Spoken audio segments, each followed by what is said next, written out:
বেদাত শব্দ তো নাই, মানে এটা ছিল না, এটা তো বেদাত। আর হারাম মানে হারাম মানে নিষেধ। নিষেধ কেউ যদি বলে, হারাম যদি বলে, তাহলে এর রেফারেন্সে সহিহ হাদিস দিতে হবে।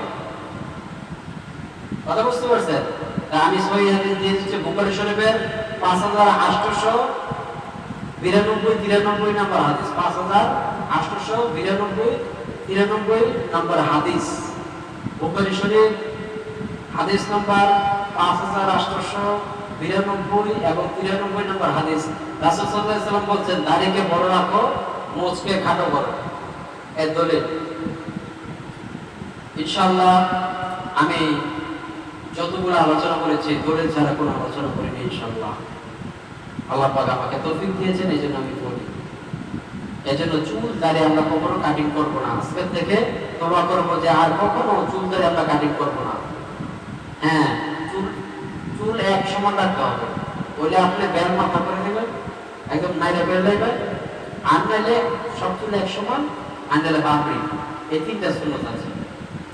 আর দাড়ি তো এক মুষ্টির নিচে কাটতে পারবে, এটা মাসালা আছে, কিন্তু না কাটাটা উত্তম। রাসূল সাল্লাল্লাহু আলাইহি ওয়াসাল্লাম বলছেন দাড়িকে ছেড়ে দাও, দাড়িকে লম্বা করো। মানে আমরা অনেকে আছে দেখা গেছে আপনার স্ত্রীর ভয়ে দাড়ি লম্বা করে না, বউ যদি আবার যদি কয় আমার জামাই বুড়ো হয়ে গেছে, কিন্তু আসলে এটা না। একজন মুমিন ব্যক্তি কখনো বলবেন আপনি দাড়ি বড় করবেন। এই জন্য চুল এবং দাড়ি কাটিং দেওয়া হারাম। আর এর সহিহ হাদিস হচ্ছে বুখারী শরীফ 5892-93 নম্বর হাদিস। আপনি চেক করে নেন ইনশাআল্লাহ, গুগলে সার্চ দিলে পেয়ে যাবেন। আরেকটা প্রশ্ন আছে, সাইয়েদনা মাওলানা মুহাম্মদ, আমরা যে সুর দিয়ে করি আল্লাহুম্মা সাল্লি আলা সাইয়্যিদিনা মাওলানা মুহাম্মদ ওয়া আলা সাইয়্যিদিনা মাওলানা মুহাম্মদ। আমরা যে সুর দিয়ে পড়ি অনেকে এটা কষ্ট পায়, রাগ করে। এই জন্য আমি তাদেরকে উদ্দেশ্য করে বলতে চাই যে সাইয়েদনা মাওলানা মুহাম্মদ সুর দিয়ে পড়লে যদি বেদাত হয়, তাহলে আযানের মধ্যে সুর নাই, আযানের মধ্যে কোনো সুর নাই। হযরত বেলাল রাদিয়াল্লাহু তাআলা আনহু কখনো সুর দিয়ে আযান দেন। কেউ যদি দলিল দেখাইতে পারে আমি সারা জীবন তার গোলামি করব। আযানের মধ্যে কোনো সুর নাই, তাহলে আযানের মধ্যে সুর ঢুকাইলো কে? আমরা কামা সাল্লাল্লাহু আলা ইব্রাহিম করি না, এটা হচ্ছে বুখারী শরীফের 3370 নম্বর হাদিস, 3370 নম্বর হাদিস। এখানেও সুর নাই। আবার সাইয়েদনা মাওলানা মুহাম্মদ যদি বলি, এখানেও সুর নাই, কোথাও সুর নাই। মানে সুরটা আমরা দেখে নাও, ওয়াজের ভিতরে কোনো সুর নাই। রাসূল সাল্লাল্লাহু আলাইহি ওয়াসাল্লাম যখন ওয়াজ করতেন, তার চোখ খুব বড় বড় হয়ে যেত, মনে হয় মানুষে ধমক দিতেছে, এইভাবে ওয়াজ করতেন। ওয়াজের ভিতরে কোনো সুর নাই। কেন আমরা সুর দেই? কেন? সৌন্দর্যের জন্য। আমরা সুর দেই কেন? সৌন্দর্যের জন্য। মানুষ যাতে একটু সুন্দরভাবে শুনতে পারে, এটা বুঝতে পারে, আমলের নিয়ত। এই জন্য আমরা সুর দিই। সুর কোথাও নাই। এতে এক শ্রেণীর মানুষ সাইয়েদনা মাওলানা মুহাম্মদ যদি সুর দেয়া করা হয়, তারা এরা ফতোয়া দেয় বেদাত। তারা যদি বেদাত ফতোয়া দেয়, তাহলে আযানের ভিতরে তো সুর নাই। এইখানে আপনি কি করবেন? আযানের সুর দেওয়া তো বেদাত, কিন্তু এইখানে কিন্তু আযানের সুর দেওয়া হচ্ছে।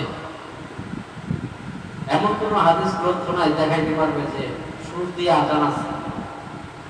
সুর দিয়ে যেটা আযান নাই, তাহলে সাইয়েদনা মাওলানা মুহাম্মদ যদি সুর দিয়ে পড়ে কোনো সমস্যা নেই। সুর হচ্ছে আপনার সৌন্দর্য।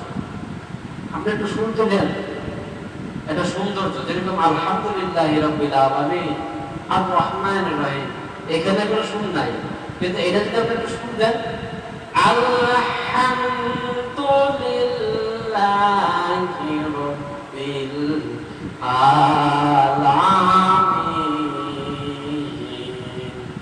আলহামদুলিল্লাহি রাব্বিল আলামিন, যিনি তামাম পৃথিবীর প্রতিপালক। সুর দেওয়াতে একটু সুন্দর হয়েছে না? তেলাওয়াতটা কত সুন্দর লাগলো। আর যদি আমরা শুধু কিন্তু আলহামদুলিল্লাহি রাব্বিল আলামিন, তাহলে এটা কি হইল? সৌন্দর্য হইল না, কিন্তু এটা সুর দেওয়ার কারণ উদ্দেশ্য একটা, এটাকে সৌন্দর্য করা। রাসূল সাল্লাল্লাহু আলাইহি ওয়াসাল্লাম হাদিস হচ্ছে কোরআনকে যত সুন্দর করে পড়া যায় এত সওয়াব বেশি। কোরআনকে যত সুন্দর করে পড়া যায় এত সওয়াব বেশি। এই জন্য আমরা কোরআনকে সুর দিয়ে পড়ি। কিন্তু সাইয়েদনা মাওলানা মুহাম্মদ আমরা যদি সুর দিয়ে পড়ি তাইলে এই কত বেদাত ফতোয়া দিয়ে দেয়। কিন্তু কোরআন শরীফে আপনার আজানের ভিতরে হাদিস শরীফে কোথাও সুর নাই। রাসূল সাল্লাল্লাহু আলাইহি ওয়াসাল্লাম কোথাও, সাহাবে একরাম কোথাও সুর দেয় না। হযরত বেলাল আজান দিয়েছে, সুর নাই। কিন্তু আমরা ওই যে আল্লাহুম্মা সাল্লি আলা, এটা কইলেই মনে করেন কিছু লোকের অ্যালার্জি শুরু হয়ে যায়, কিন্তু সেটা আসল ফতোয়া জানে না।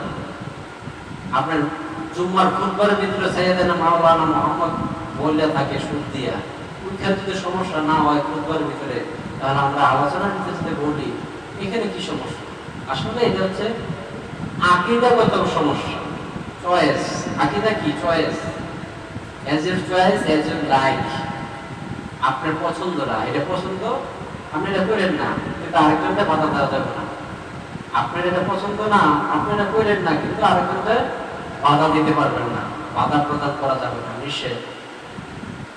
এই জন্য আমার ভাইরা বন্ধুরা, আমি বলতেছিলাম যে আমার শেষ আলোচনা আমি এখনো যাব, যে আমরা যখন নামাজ পড়তে যাব মসজিদে, ফরজ নামাজটা পড়ে এসে বাকি নামাজ সুন্নত, বেতের, নফল পরে পড়ব। এর দলিল মিশকাতুল মাসাবি 1300 নম্বর হাদিস। আমরা মসজিদে শুধু ফরজ নামাজটা পড়ে বাকি নামাজগুলো পরে পড়তে হবে। সুন্নত, বেতের, তাহাজ্জুদ, নফল সব পড়ে। কেন? রাসূল সাল্লাল্লাহু আলাইহি ওয়াসাল্লাম নিষেধ করেছেন ঘরকে কবর বানাইও না।